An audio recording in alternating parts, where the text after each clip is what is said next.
In May of 2008, on a busy highway in the United Kingdom, motorists noticed something strange. Two women, both in their late 30s, were walking along the central reservation of the M6 motorway, carrying their belongings and seemingly agitated.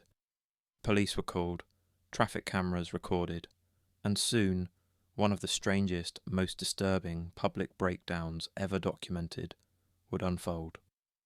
Their names were Ursula and Sabina Eriksson, identical twins from Sweden who had, until this moment, lived fairly ordinary lives.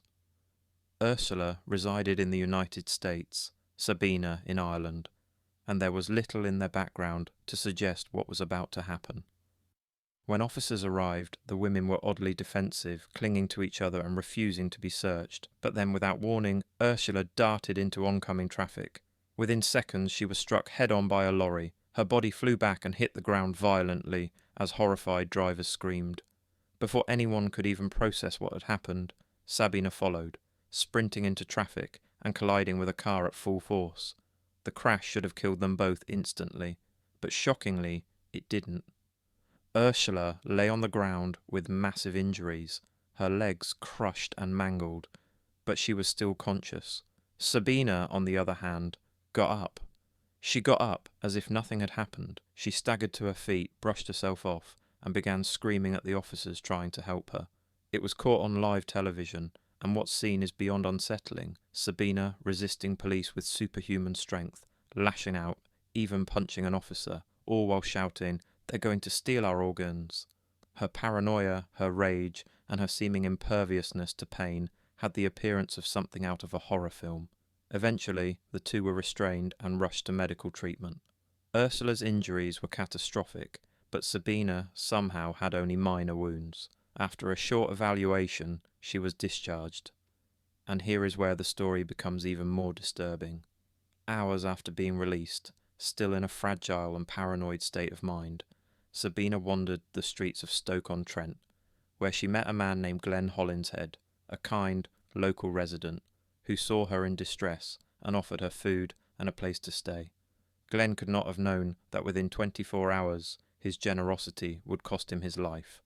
The next evening, in a sudden fit of violence, Sabina attacked him, stabbing him 5 times with a kitchen knife. He stumbled outside, bleeding heavily, telling neighbours, "She stabbed me," before collapsing and dying. Sabina fled the scene in a frenzy, still clutching the hammer she had used in her escape, and in another bizarre twist, she struck herself repeatedly in the head with it as she ran. When motorists tried to intervene, she jumped off a 40-foot bridge, breaking multiple bones, but somehow surviving yet again. It was chaos, like something from another world. Sabina Eriksson was later arrested and charged with manslaughter. The case shocked the UK, not only because of the sheer madness of what had happened, but because it was all documented in horrifying detail. Police footage, television broadcasts, eyewitness reports. Theories about the twins' behaviour spread rapidly. Some believed they had experienced a shared psychotic episode, known as folie à deux, a rare psychiatric condition where delusions are transferred between close individuals. Others speculated drugs, mental illness, or even something more sinister, but to this day the true explanation remains unclear. What's known is this: Ursula was eventually deported back to the US, and Sabina served a short prison sentence before quietly disappearing from public record. The case of the Eriksson twins leaves us with images that are nearly impossible to forget. 2 women, identical, walking calmly into certain death, surviving what should have been fatal, and descending into inexplicable violence. It's a story that still unsettles those who study it, not just because of what happened, but because of what it suggests. That sometimes the scariest monsters aren't hiding in the dark. They're walking down the street in broad daylight, and no one can explain why.